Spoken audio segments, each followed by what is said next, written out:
예전에 대체되기 힘들 거라고 했던 고학력 고소득 일자리가 먼저 대체됩니다. 황당하죠. 대부분의 경우에 새로운 기술로 일자리 잃은 사람들은 전보다 훨씬 나쁜 일자리를 구하게 돼요. 더 평안하고 쾌적한 삶을 사는 게 아니라 기술의 변화가 주는 멀미를 평생 동안 하면서 살아야 돼요. 이 가속도의 멀미를 감당하지 못해서 뛰어내리고 싶은데 내릴 곳이 없어. 갈 데가 없잖아요.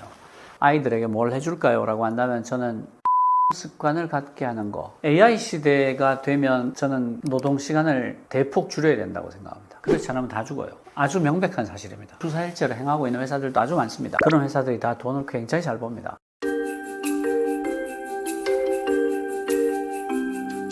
인공지능 때문에 직업을 잃는 사람도 많을 텐데 어떤 직업이 망할까요? 인공지능 때문에 어떤 직업이 많을까요? 라는 질문을 정말 많은 사람들이 하게 될 거라고 생각하는데요. 인공지능이 무슨 일을 하는 거지? 라고 한 번 더 질문해 보시면 답을 찾기가 좋을 것 같아요. 인공지능이 무슨 일을 하지? 한 문장으로 표현해 줘 라고 한다면 AI는 잠재된 패턴을 찾아내는 일을 하는 물건이에요 라고 말할 수 있어요. 그러니까 잠재된 패턴이 있는 모든 분야에서 인공지능이 굉장히 역할을 잘합니다. 잠재된 패턴이 있기만 하다면. 가령 프로그래밍 같은 거. 지금 AI 쪽 쓰는 개발자들, 굉장히 뛰어난 개발자들이 있고 그저 그런 개발자들이 있잖아요. 굉장히 뛰어난 개발자들이 무슨 얘기를 하냐면 효율이 30% 올라갔다, 50% 올라갔다가 아니고 30배, 50배 이렇게 얘기하는 게 맞겠다라는 얘기를 해요. 왜냐하면 프로그래밍은 굉장히 뚜렷한 패턴이 있죠. 인간이 만든 랭귀지잖아요. 자바, 자바스크립트, 파이썬 이런 것들은 다 인간이 만든 랭귀지고 컴퓨터는 0과 1이 아니면 받아들이지 못하니까 지극히 뚜렷한 패턴이 있는 거예요. 그러니까 컴퓨터가 찾아내기가 굉장히 좋죠. AI가 찾아낼 수 있는 굉장히 뚜렷한 패턴이 있단 말이에요.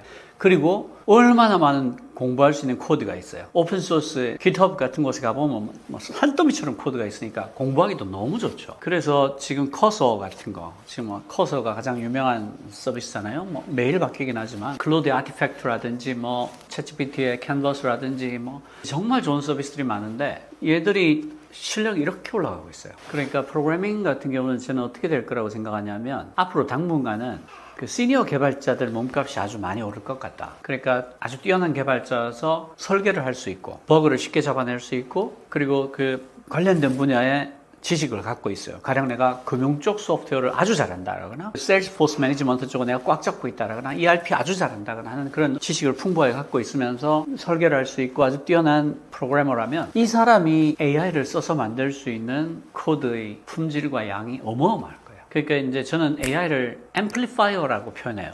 인공지능은 증폭기입니다. 증폭기예요. 그러니까 내가 10의 능력을 갖고 있는 사람을 10배 증폭시켜서 100의 일을 할 수 있게 해주고 혹은 100배 증폭시켜서 1000의 일을 할 수 있게 해줍니다. 이렇게만 얘기하면 공평해 보이죠. 그런데 공평하지가 않습니다. 다른 이렇게 비교해 봅시다. 7의 능력을 가진 사람이 있고 10의 능력을 가진 사람이 있어요. 그럼 이 둘은 3의 차이가 있죠. 3이면 비벼볼만 해요. 그런데 앰플리파이어가 붙어요. 증폭기가 붙습니다. 얘가 10배 증폭시켜준다고 합시다. 그러면 얘가 7이고 얘가 10이어서 3의 차이가 있었는데 얘가 70이 되고 얘가 100이 되면 30의 차이가 있어요.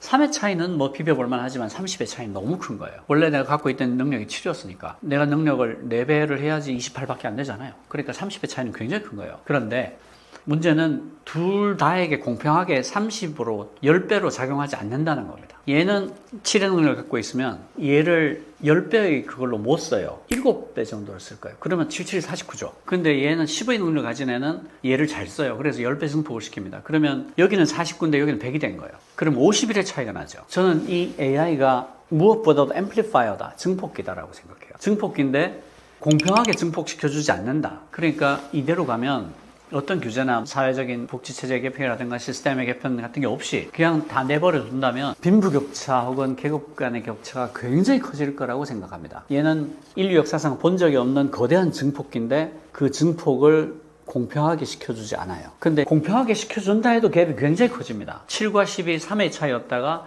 이 증폭기가 붙는 순간 30의 차이로 벌어지는데 문제는 증폭을 공평하게 시켜주지 않는다는 거예요. 그러니까 실제로는 30 차이가 아니라 50, 60, 70 차이가 날 수가 있다는 거예요. 그러니까 이 증폭기가 갖는 위력에 대해서 우리가 이해를 하고 있어야 됩니다. 그래서 지금 제가 생각할 때 개발 쪽을 놓고 보면 10년차 정도 되는 시니어 개발자의 몸값이 굉장히 오르는 반면에 신입 개발자의 일자리가 굉장히 많이 줄어들 거다. 굉장히 많이 줄어들 거다. 그리고 그게 비단 개발에만 해당되는 얘기 아니다.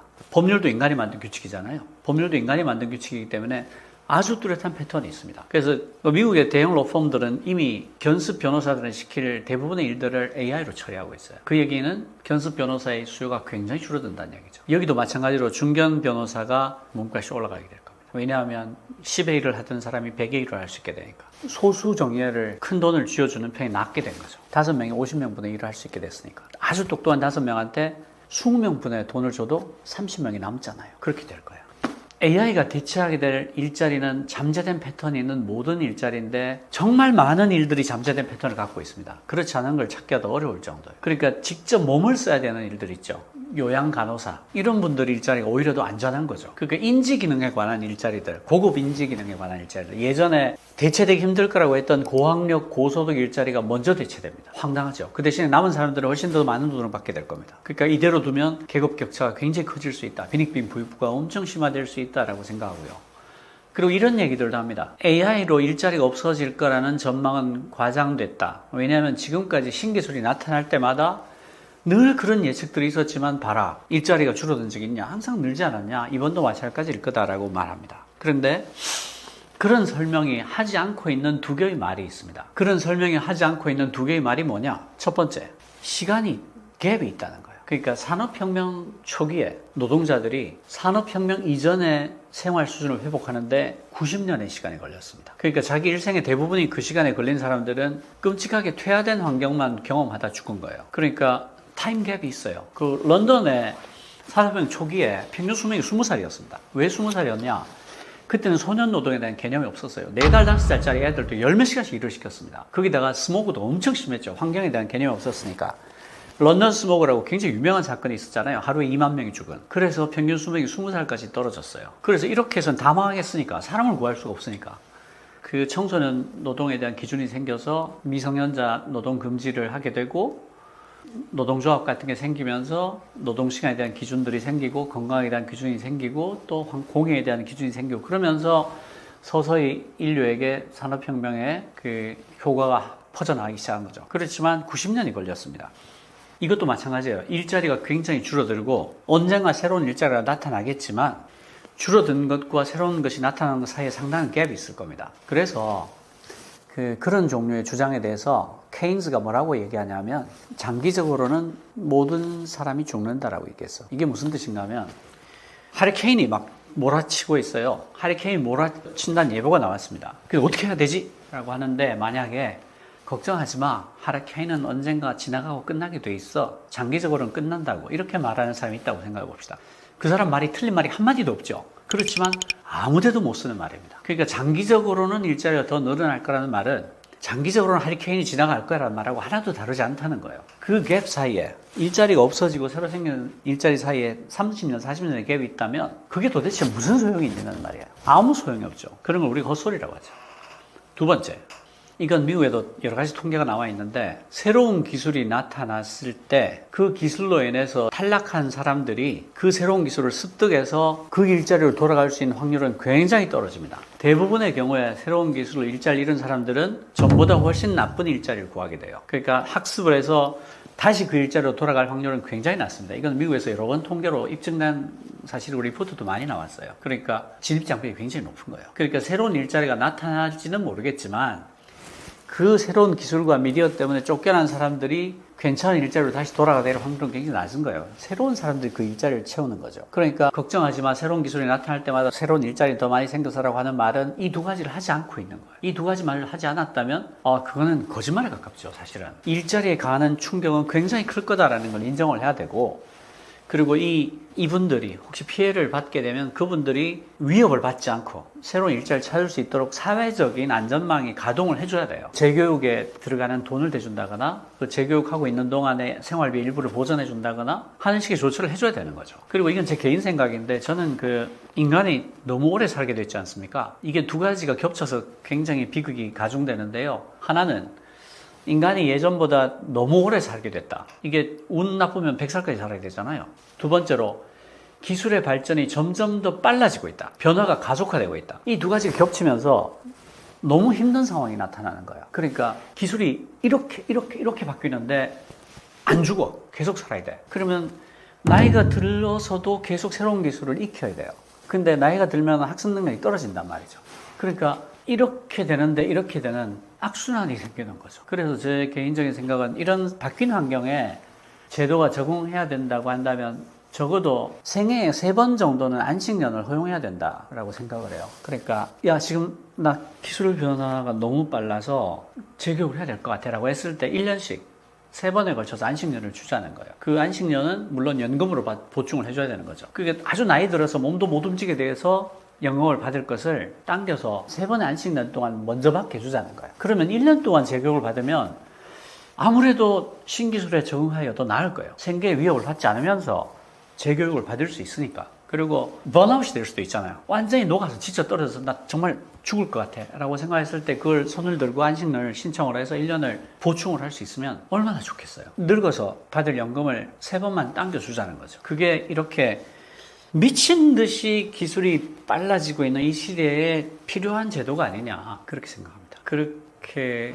하지 않으면 우리는 기술의 진보 덕분에 더 평안하고 쾌적한 삶을 사는 게 아니라 기술의 변화가 주는 멀미를 평생 동안 하면서 살아야 돼요. 이 가속도의 멀미를 감당하지 못해서 뛰어내리고 싶은데 내릴 곳이 없어. 이게 차나 배 같으면 내리면 되잖아요. 근데 못 내린단 말이야. 갈 데가 없잖아요. 그러니까 그 멀미를 지옥같이 견딜 수도 있어야 되는. 그럴 필요 없잖아요. 우리가 세계에서 10대 강국인데 돈도 너무 많은 나라인데 그런데 사회적 안전판을 구축하고 쓸 수 있어요. 우리가 요구하면 됩니다. 이 미친 듯한 기술의 가속도의 멀미를 사회 전체가 같이 감당할 수 있으려면 안전판을 더 구축하고 AI가 만들어내는 생산성의 향상의 그 혜택을 사회 전체 골고루 받게 해주고 재교육할 수 있는 충분한 기회를 주고 가능하면 그게 3번의 안식년이면 더 좋겠고 저는 그렇게 생각하는 거죠. 그리고 시대가 바뀌고 너무 복잡한데 AI 시대에 살아남기 위해 가장 필요한 역량은 무엇일까요? AI 시대에 꼭 필요한 역량이 뭔가 저 또 많이 받아요. 우리 애들은 어떻게 하면 돼요? 그런 얘기를 많이 받는데 제가 그때마다 드리는 말씀이 있습니다. 그 생성형 인공지능은요, 뭔가를 만들어내는 인공지능이잖아요. 그러니까 궁금한 게 없는 사람은 얘를 못 씁니다. 물어봐야 되잖아요. 물어보면 대답을 해주잖아요. 물어보면 뭔가를 만들어주잖아요. 근데 궁금한 게 없으면 물어볼 게 없잖아요. 그러면 이 생성형 인공지능은 나한테 필요가 없는 물건이 돼요. 내가 궁금한 게 없기 때문에. 그러니까 얼마나 질문을 잘하느냐, 내가 뭘 모르는지를 어떻게 알고 있느냐가 굉장히 중요한 역량이 돼요. 근데 내가 궁금한 게 많으려면요, 아는 게 많아야 돼요. 주변 지식이 굉장히 풍부해야 돼요. 그러니까 교양이 넘쳐야 돼요. 교양이 있고 주변 지식이 풍부하면 질문할 게 굉장히 많아집니다. 내가 뭘 모르는지를 아는 거죠.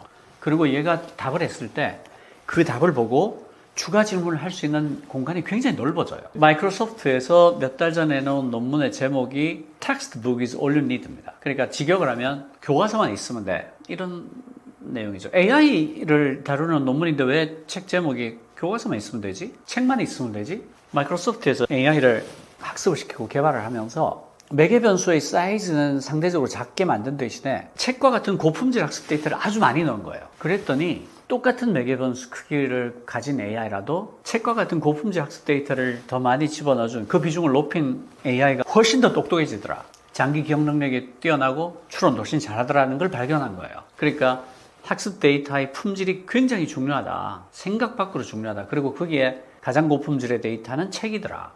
왜 책이 가장 고품질의 데이터가 될까요? 가령 이게 420페이지잖아요. 420페이지를 아주 일관된 논리를 가지고 지극히 논리적으로 다 썼단 말이죠. 그러니까 얘를 가지고 공부를 하면 지극히 논리적인 능력이 높아질 수밖에 없는 거죠. 장기 기억력도 올라가고 추론 능력도 올라가는 거예요. 그 아무거나 갖고 와서 학습시킨 거랑 책과 같은 고품질의 데이터 학습시킨 거랑 굉장히 퀄리티 차이가 나더라는 걸 밝힌 논문이에요. 다시 말해서 AI도 책을 읽으니까 똑똑해지더라는 거예요. 그러니까 사람이 책을 읽으면 얼마나 더 똑똑해지겠습니까?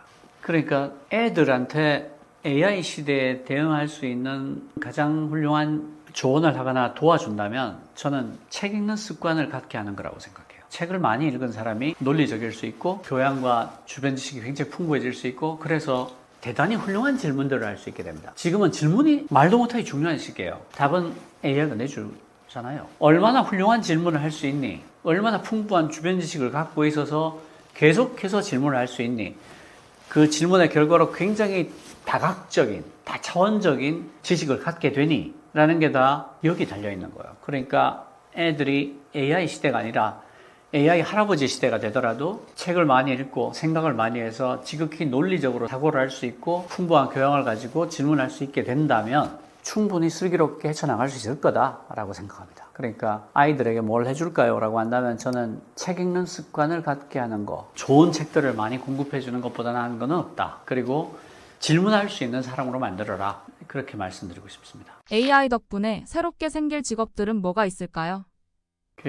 AI 때문에 새롭게 생길 직업들을 왜 프롬프트 엔지니어 생길 거다 뭐라고 했을 때 저는 사실 회의적이었어요. 왜냐하면 인터넷 초창기에 웹마스터라는 직업이 있었죠. 정보 검색사라는 직업이 있었습니다. 그분들 지금 어디 갔습니까? 없어졌죠. 프롬프트 엔지니어도 아주 일부의 사람이 일하면 되는 거예요. 그게 새로운 직업군이라고 할 만하지 않습니다. AI가 점점 더 똑똑해지고요. 굉장히 훌륭한 프롬프트 규칙들이 있잖아요. 그러면 그거는 시스템 프롬프트로 들어갑니다. 그러니까 내가 가령 너는 세계적인 물리학자야 라고 역할을 부여하잖아요. 그걸 계속 할 필요가 없어요. 왜냐하면 AI가 똑똑해지면 이 질문이 물리에 관한 질문이라는 걸 이해할 거예요. 그렇겠죠. 질문을 이해해야지 답을 할 거니까. 그러면 그냥 시스템에서 너는 세계적인 물리학자야 라고 한 줄을 읽은 다음에 시작하면 되는 거예요. 내가 그 질문할 때마다 넣을 필요가 없는 거죠. 그러니까 아주 잘 알려진 프롬프트 규칙들은 전부 다 시스템 프롬프트로 들어갈 거다. 프롬프트 엔지니어라는 거는 정보 검색사나 웹마스터 비슷한 게 될 가능성이 크다. 그리고 서로 있게 되더라도 너무 소수만 필요하기 때문에 직업군이라고 할 수 없다. 그렇게 생각하고요. 아까 말씀드렸듯이 아주 실력 있는 10년차급 시니어 직원들은 훨씬 더 보상을 많이 받게 되고 귀한 레어 아이템이 될 거고요. 신입들은 당분간은 일자리가 계속 줄어드는 것을 경험하게 될 거다라고 생각을 합니다. 근데 그게 인류 전체는 굉장히 안 좋은 일이에요. 왜냐하면 신입이 없어진다는 얘기는 10년 뒤에 시니어도 없어진다는 얘기예요. 신입을 안 뽑았으니까 10년차 직원이 있을 리가 없지 않습니까? 그러니까 발등을 찍는 일이죠. 그래서 그것에 대한 해결책도 지금부터 같이 생각해야 된다라고 말씀을 드리고 싶어요. 지금 꽃감 빼먹는 듯이 그냥 10년차 이상의 직원 엔지니어만 선호했을 때 10년 뒤에 어쩔 건데라는 질문에 대비를 해야 됩니다. 없어지잖아요. AI 시대가 되면 저는 노동시간을 대폭 줄여야 된다고 생각합니다. 인류의 노동의 역사는 노동시간 단축의 역사예요. 계속 줄여왔습니다. 왜 줄여왔냐? 옛날처럼 일하면 재고를 감당할 수 없어요. 거대한 재고 불황이 옵니다. 가령 내가 1시간에 신발을 10켤레 만들던 사람이 1시간에 10,000켤레를 만들게 됐어요. 근데 옛날 10켤레 만들 때처럼 일하면 어떻게 됩니까? 신발 재고를 감당을 못하게 됩니다. 한 1000명 일하고 있었으면 100명만 일해도 되고 10시간 일했으면 3시간, 4시간만 일하면 되는 거죠. 그래야지 전 인류가 신발 재고를 걱정하지 않고 생산량이 유지되고 공급과 수요가 맞아서 잘 돌아가게 됩니다. 그렇지 않고 1000명의 옛날 노동시간 그대로 그걸 다 신발 만드는 데 쓰면 공장도 망하고 그 공장에서 월급 받던 사람도 망하고 그래서 아무도 신발을 사지 못하게 되고 그래서 창고에는 신발이 썩어 넘치는데 사람들은 맨발로 다니게 되는 그런 일이 생길 수밖에 없는 거죠. 그래서 안 되지 않습니까? AI가 생산성을 엄청나게 높여 놓을 거예요. 그러면 그만큼 노동시간을 줄여야 됩니다. 그리고 남는 시간을 다른 가치 있는 일을 하면서 쓸 수 있도록 해야 되죠. 가족과 더 많은 시간을 보내고 부모님과 더 많은 시간을 보내고 애들을 사랑해주고 취미를 하고 자기를 가꾸고 운동을 하고 그런 데 쓰면 되는 거예요. 잘 생각해 보세요. 왜 자동화를 합니까? 기계한테 일을 시키고 우리는 놀라고 자동화를 하는 거잖아요. 자동화를 한 다음에 똑같은 노동시간 일할 거면 뭐하러 자동화를 해요? 바보죠. 사회 전체가 인류가 노동시간을 줄여야 하는구나 라고 합의를 하게 되기를 바랍니다. 그렇지 않으면 다 죽어요. 아주 명백한 사실입니다. 그리고 인류의 역사는 노동시간 단축의 역사예요. 지금 이미 유럽, 미국에서는 주사일제에 대한 얘기가 굉장히 강하게 나오고 있고 주사일제를 행하고 있는 회사들도 아주 많습니다. 그런 회사들이 다 돈을 굉장히 잘 법니다. 생산성을 높이면 그렇게 하는 게 맞습니다. 저희 회사도 한빛미디어도 사실은 주 4일하고 하루는 재택근무하는데요. 월화 출근하고 수요일 재택하고 목금 출근합니다. 그러니까 이틀 출근하고 하루 이틀 출근하고 이틀. 그러니까 얼마나 생산성이 올라가겠어요. 굉장히 좋아합니다. 스트레스가 쌓이기 전에 지우는 거예요. 그러니까 생산성이 하나도 떨어지지 않았어요. 하루 뺐는데도. 물론 이제 재택근무하니까 완전히 뺀 건 아니죠. 충분히 가능합니다. 로마 교황청이 인공지능에 대해서 성명서를 발표했다는데 어떤 건가요? 로마 교황청이 인공지능에 대해 성명서를 발표한 게 좀 됐죠. 거기 보시면 로마 교황청이 정말 훌륭하다고 생각하는 게 현재 진행 중인 변화가 양적인 측면만이 아니다. 인간의 본성 자체를 인식하는 방식에 영향을 미치고 우리의 정신과 대인관계 습관에도 영향을 미칠 수 있기 때문에 질적인 측면이 강하다. 그리고 새로운 기술은 모든 구성원과 모든 자연환경의 고유한 존엄성을 존중하고 가장 취약한 사람의 필요를 고려하여 인류 가족 전체의 진정으로 도움이 되는지 확인하는 기준에 따라 연구 및 생산되어야 합니다. 이렇게 시작하고 있어요. 그런데 여기 읽어보시면 알겠지만 UN 인권 선언을 아주 많이 인용을 합니다. 이게 굉장히 현명한 방식이라고 생각하는 게 UN 인권 선언은 인류가 이미 합의한 거예요. 새롭게 새롭게 추가된 어떤 합의를 또 하자고 요구하는 게 아니라, 주장하는 게 아니라, 우리가 이미 합의한 바 있는 유엔 인권 선언을 이렇게 적용하면 된다라고 함으로써 새로운 합의의 필요성을 아예 없앤 거예요. 그러니까 우리가 유엔 인권 선언이라는 이미 합의한 정신이 있으니까 이걸 AI에 그대로 적용하기만 하면 된다라고 얘기를 하고 있는 거예요. 그리고 필요한 것들을 그 뒤에 쭉 이어서 말씀을 하고 있습니다. 그래서 저는 로마 교황청이 정말 훌륭한 일을 했다. 정말 어른스럽다. 라고 생각을 해요. 그 점에서 굉장히 훌륭하다고 생각하고요. 그리고 몇 달 전에 이제 할리우드 배우들하고 작가들하고 협동 파업하는 일이 있었어요. 저게 할리우드 역사상 가장 오래 한 파업이에요. 그리고 그렇게 단합한 적도 없었고요. 이걸 축발하게 만든 몇 가지 사건이 있었습니다. 그 뭐냐면 메이저 스튜디오들이 단역 배우들한테 이런 요구를 했어요. 너의 캐릭터와 너의 목소리를 다 AI가 받아와서 그걸 가지고 광고를 만들고 영화를 찍고 하는 거는 우리 마음대로 하겠다. 그러니까 1회 출연분만 주고 그 지적재산권을 스튜디오가 가져서 그냥 쓰겠다고 한 거예요. 근데 단역 배우들이 협상력이 메이저 스튜디오에 대해서 굉장히 약할 거 아니에요. 버틸 수가 없는 거죠. 그렇게 하지 않으면, 이 계약 쓰지 않으면 너는 영원히 우리 스튜디오에서는 쓰지 않을 거야. 이런 말을 들은 건나 마찬가지잖아. 그러니까 이게 굉장히 큰 데미지를 주는 게 됐고요. 또 하나는 작가들이 메이저 스튜디오들한테 어떤 지시를 받게 됐냐면 굉장히 히트친 어떤 시나리오를 갖고 와서 그거를 AI에 집어넣고 비슷하게 뭘 만들어 간 다음에 그걸 적당히 손봐서 시나리오를 만들어서 찍자는 요구들을 많이 받게 된 거예요. 그리고 작가들이 했던 많은 일들 중에 상당수를 이미 거대 언어 모델로 처리하기 시작해버린 거예요. 그러니까 작가들이 일자리가 굉장히 줄어들어 버린 거예요. 그러니까 AI에 시중을 드는 어떤 사람이 되라라고 요구받은 것도 너무나 끔찍한데, 심지어는 우리가 하던 일의 상당 부분들이 이미 AI로 처리가 되기 시작한 거예요. 그러니까 너무 곤란한 거죠. 그 작가는 작가들대로 그런 형편없는 일을 받게 됐고, 배우들은 배우들대로 아니 나의 지적재산, 내 몸과 목소리가 내게 아니라고, 더 이상 내게 아니라고 이런 요구를 받게 되니까 참을 수가 없게 됐던 거예요. 그래서 할리우드 사상 최장 규모의 파업을 배우와 작가들 그리고 아티스트들이 합쳐서 일사불란하게 파업을 하게 됐던 거죠. 그래서 결국 그런 대부분의 요구들은 철회됐습니다.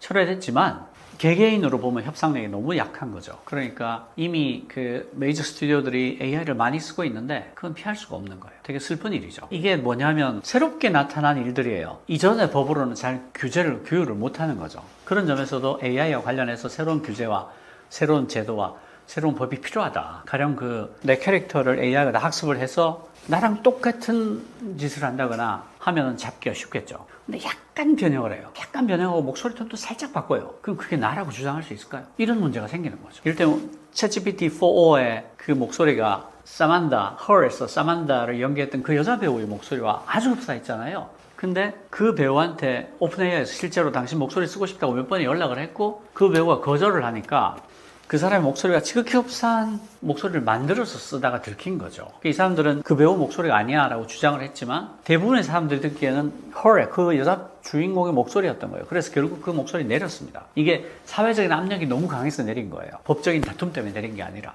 근데 이런 것들은 이때까지 없었던 사건이에요. AI가 없었기 때문에. 그래서 새롭게 나타난 사건들이기 때문에 기존의 법률로는 규제할 수가 없어요. 그래서 새로운 법과 새로운 규제가 많이 필요한 거죠.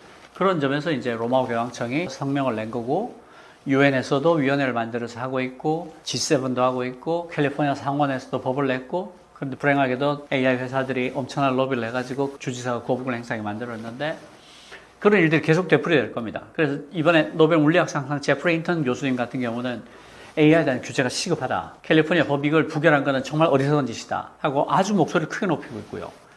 이번에 노벨 물리학상 타고 인터뷰할 때 뭐라고 했냐면 이 사람의 제자가 이제 아주 유명한 일리아 수츠커버인데 자기는 자신의 제자가 샘 알트만을 쫓아내는 것을 우리 제자의 가장 큰 공로 중에 하나라고 생각한다. 이렇게 아주 유머 섞인 인터뷰를 하기도 하고. 그런데 저도 사실은 AI는 너무나 위력적인 미디어이기 때문에 서둘러서 전 세계 합의하는 법과 규제가 나와야 된다. 그리고 거기에 한국 정부가 늦지 않게 동참을 해야 한다. 라고 생각을 합니다. 그러니까 할리우드 배우 작가의 합동 파업은 워낙 할리우드니까 많이 알려졌지만 실제로는 전 영역에서, 인생의 거의 대부분의 영역에서 그런 일들이 일어나고 일어날 거라고 생각을 해야 됩니다. 그렇게 생각하는 게 맞습니다. 저는 이제 배경이 인지과학을 기반으로 하고 있기 때문에 인지과학은 인간의 마음을 연구하는 학문이거든요. 인간의 마음을 연구하다 보니까 저는 인간 마음에 가장 깊게 뿌리내리고 있는 욕망이 관계에 있다라고 봐요. 관계. 제가 이제 대중한테 굉장히 많이 물어봤던 질문 중에 책에도 있는 거긴 한데 저런 걸 물어봐요. 제가 지구가 바이러스가 퍼져가지고 인구가 절멸해, 인류가. 나만 살아남았어. 근데 불행인지 다행인지 늙지도 않고 막 슈퍼맨이 된 거예요. 늙지도 않고 병도 안 걸려. 이러면 어떻게 살아갈 겁니까? 라고 물어보면 되게 신기하게도요. 초등학생부터 뭐 남녀 요소 무관하게 다 비슷한 시나리오로 말을 하세요. 인류가 절멸했다고 했음에도 불구하고 초등학생들은 일례로 와이파이 찾겠다고 그래요. 톡방 들어가서 친구 있는지 봐야 된다고. 나이가 진짜 많은 선배님들한테 물어보게 되면 옛날에 했던 단파 라디오 3차 때 돌려가면서 관계예요.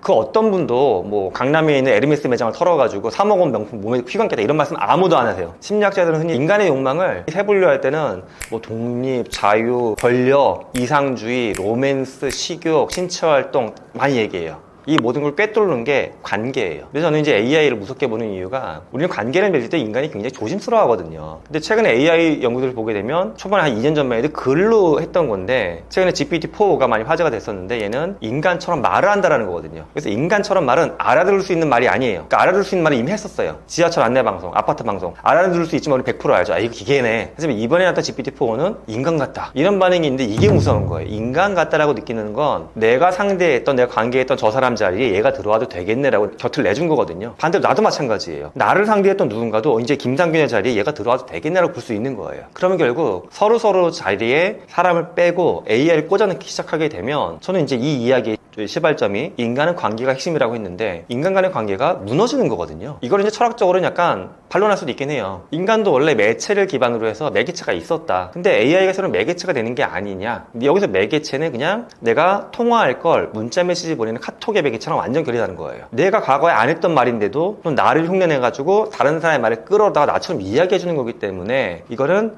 내 거를 약간 희석해가지고 보내주는 정도가 아니거든요. 저는 가장 무서운 게 인간의 관계를 AI가 대체할 수 있는 수준까지 왔고 우리는 그걸 어떤 효율성이나 나의 편의를 위해서 너무 쉽게 받아들이고 있다. 그래서 인간의 관계가 무너지는 게 저는 가장 두렵습니다. 우리가 이제 이 질문을 대중매체에서 많이 봤던 건 영화 허 때문에 그런 것 같아요. 영화 허를 보면 남자가 그 사만다라고 하는 이 여성형 비서랑 대화하다가 사랑에 빠지는 거잖아. 흥미로웠던 게 영화에서 배경이 되는 시점이 2025년이거든요. 근데 그 사만다가 거의 필적하는 게 2024년에 등장한 거거든요. 그럼 사랑에 빠질 수 있을까? 가능해요, 현재로는. 어떤 사람은 이렇게 반론하시기도 해요. 사랑이라는 건 상대에 대한 엄청 깊은 이해가 있어야지 빠져드는 거다라고 하죠. 근데 이거가 제가 좀 환상을 깨는 것 같아서 그렇긴 한데 그래서 사랑에 빠지는 거라고 하면 왜 헤어지고 왜 이혼을 하겠어요? 정말 사랑한다고 생각하니까 결혼하는 건데 이혼은 점점 증가하고 있죠. 어느 순간 우리는 깨닫는 거죠. 아, 내가 그 사람을 온전히 모르고 있었구나. 상대 나를 온전히 몰랐고. 그러니까 우리는 사실은 환상을 갖고 있는 거예요. 온전히 다 알아서 사랑한다. 근데 AI도 비슷해요. AI가 나를 좀 내가 AI를 100% 다 이해하지 못해도 결국 공감, 교감 때문에 사랑이 빠지는 거거든요. 근데 AI는 수많은 텍스트를 학습을 해가지고 로맨스를 모방할 수가 있는 거예요. 이 사람이 어떻게 하면 달콤하게 느끼고 빠져드는지. 그래서 사랑에 빠질 수 있는 거는 동의하는데 이게 참 무서운 건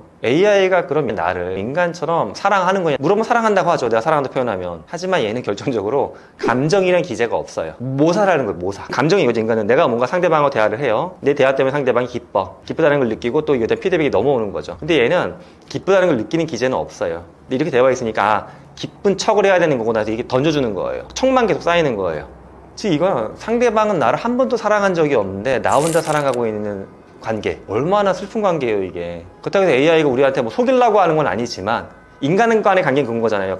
뭐 사기 결혼할 때 보면 얘는 되게 사기꾼이 되게 슬픈 건데 AI는 사기를 치는 건 아니지만 이 사람 입장에선 가짜 사랑을 받고 있는 거고 거기에 몰입되는 거니까 사랑에 빠질 수 있지만 정말 한 명의 인간으로서는 굉장히 슬프다 이렇게 생각을 합니다. 슬픈 이야기예요, 이거.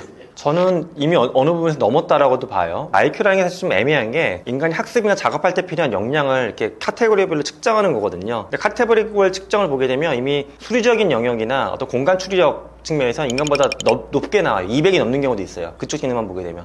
평균지능이 사실은 측정하기가 되게 애매하긴 한데 이걸 시험 보는 형태로 인공지능한테 툴을 돌려보죠. 그때는 150 정도는 나와요. 예, 근데 그게 애매한 건 그 테스트를 150이 나왔다고 해서 150 IQ 갖고 있는 사람처럼 일을 할 수 있냐? 이것도 다른 문제거든요. 이 테스트만 150이 나온 거지. 요거보다 조금 쉽게 보면 GPT가 이제 3이 있고 지금 3.5, 4가 나왔고 1년에서 1년 반 뒤가 있으면 5가 나오는 건데 이 순서로 놓고 봤을 때 GPT-3은 한 초등학생 저학년이나 유치원 수준이었어요. 흔히 봤을 때 뭐 업무적인 거 시켰을 때 글을 요약해봐 했을 때. 근데 이제 GPT-4를 보게 되면 고등학생이나 대학생 수준 정도 돼요. 근데 프롬프트를 잘 짜면 대학원생 수준까지 살짝 나올 때가 있고. GPT-5에서 우리가 기대하는 거는 이제 박사급의 어떤 업무 역량을 보여줄 거라고 기대를 하고 있습니다. 그럼 우리가 이 두 가지를 뭉쳐놓고 봤을 때 숫자적인 IQ와 업무적인 성과 측면에서 인간의 평균을 넘어섰다라고 판단하는 게 저는 과언은 아니라고 봅니다. 그렇죠. 지금 이 상황에서 가장 연관된 게 의학 분야예요. 의학은 수많은 시행착오 실험이잖아요. 그러니까 그 실험을 하기 위해선 이 모델이 가능할까, 이 모델이 가능할까, 모델 자체 설계를 해야 되고, 이거 하나하나 실험을 해봐야 되고. 근데 구글만 해도 알파폴드라고 하는 그 단백질 구조 실험하는 플랫폼을 보여줬어요, 대중한테. 그런 걸로 실험을 해가지고, 인간이 실제 실험하기가 어렵거나, 인간이 풀어내기 어려운 것들을 풀어내고 있죠, 이미 실시간으로. 그래서 지금 의학 분야는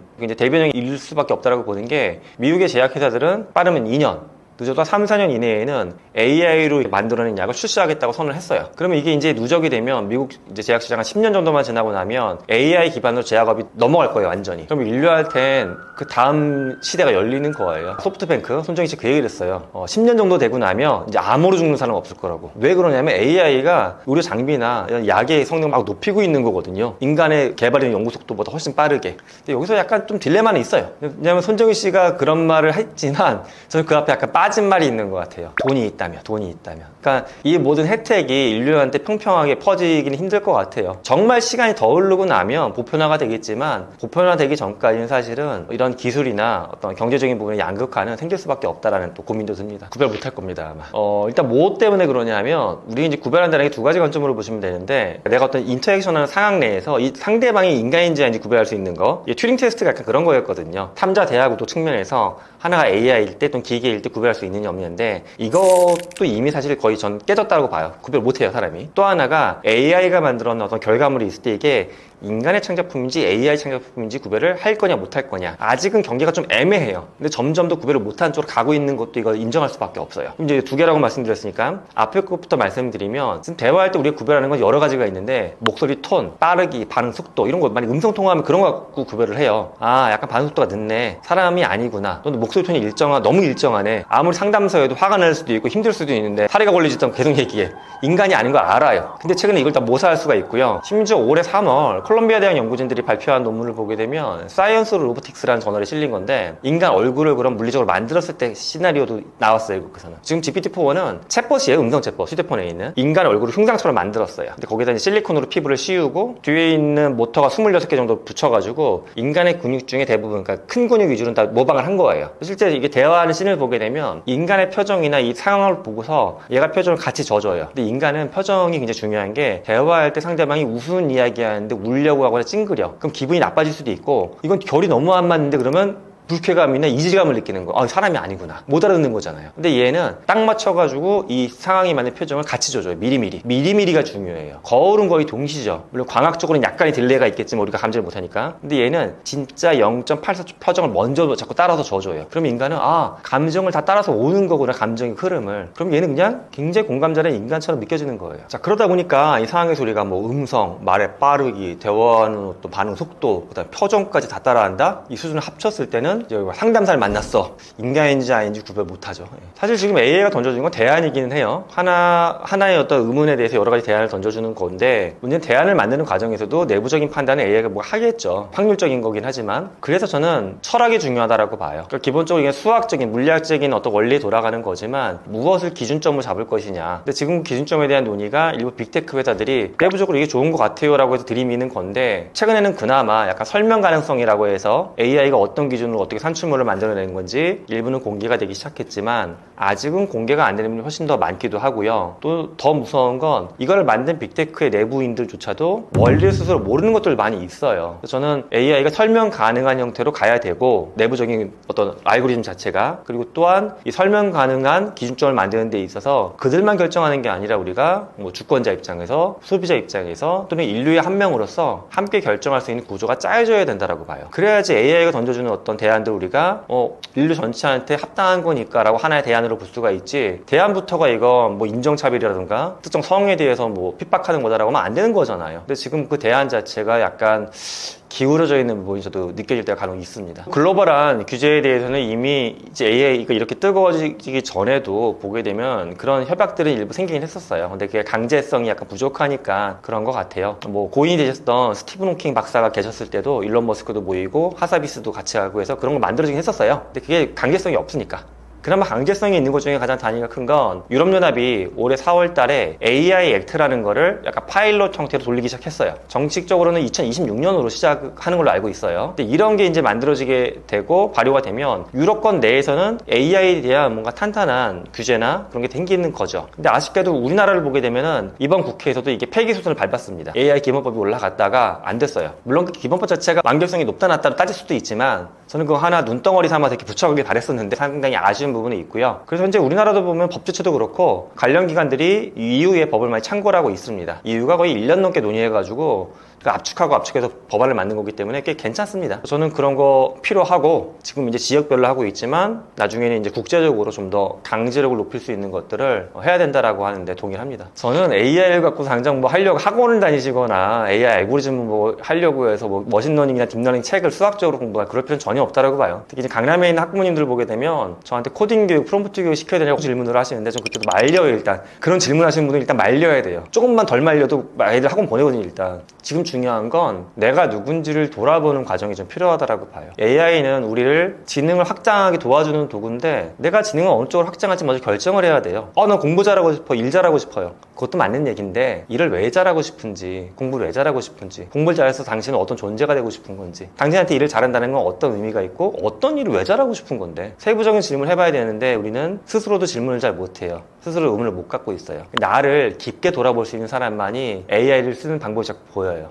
제가 이 책을 쓴 다음에도 많은 대중분들이 물어보더라고요. 교수님인데 굉장히 창의성이 높은 것 같다. 어떻게 AI한테 한겨레 신문 칼럼 악플 붙여달라고 할 생각을 할 수 있냐. 스레드도 안 쓰는데 제 학생이 보니까 교수님이 했던 이야기가 저 스레드에 몇백 회 공유가 됐대요. 그래서 그러냐 했는데 창의성의 문제가 아니라 전체 일에 대해서 고민을 했던 거예요. 한겨레 신문 칼럼을 2년 반 정도 썼을 때 그 생각이 들었어요. 악플이 붙는데 악플은 나쁜 것도 있지만 때로는 좋은 점도 있거든요. 근데 이왕이면 그 악플을 내가 미리 받아볼 수 있으면 어떨까? 내가 한겨레 신문에 칼럼을 쓰는 거는 악플 안 받기 위해 쓰는 게 아니라 더 사람들한테 뭔가 설득력 있는 글을 쓰고 싶은데 그러면 앞으로 미리 받아보는 것도 도움이 되지 않을까? 그래서 AI한테 처음에 얘기를 한 거죠. 근데 이것도 재미난 게 AI한테 그냥 칼럼인데 악플 나라고 안 달아줘요. 악플 나쁜 거라고. 그러면 인간의 대화로 설명하면 돼요. 나는 칼럼 보낼 교수인데 아직 편집장한테 가기 전이야. 근데 악플을 이렇게 미리 받아보려고 그래. 그럼 AI가 인정을 해주는 거예요. 이거 악플 미리 보여줄 필요가 있다. 그럼 거기다 내가 살벌한 악플 붙여줘요.